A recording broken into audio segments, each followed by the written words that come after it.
Мировой драматург, он был оценен в самых разных уголках планеты и еще при жизни переведен на сотни языков мира. В том числе более 60 произведений переведено на остинский язык. Творчество Чехова вдохновило и писателей Северной Осетии.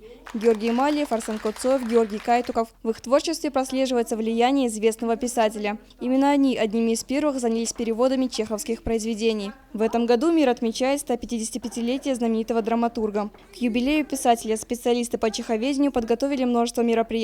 Чеховские чтения, а также презентации книг и исследования его творчества. Несмотря на то, что драматург никогда не был в Осетии, в республике к его творчеству относятся с особой теплотой. Редкие экземпляры книг за 1931 год хранятся в Национальной научной библиотеке. О театре, если мы говорим об англичанах, которые, имея своего Шекспира и Бернарда Шоу, считают Антона Павловича первым драматургом, да? То есть, массовая культура бы сказала, Чехов – это наш бренд. Это неприятное выражение, но чтобы перевести на современный язык, да?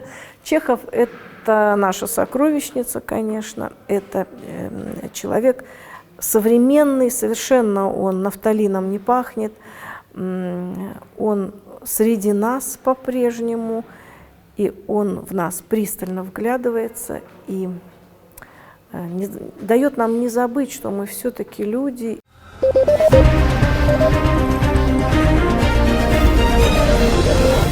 Thank you.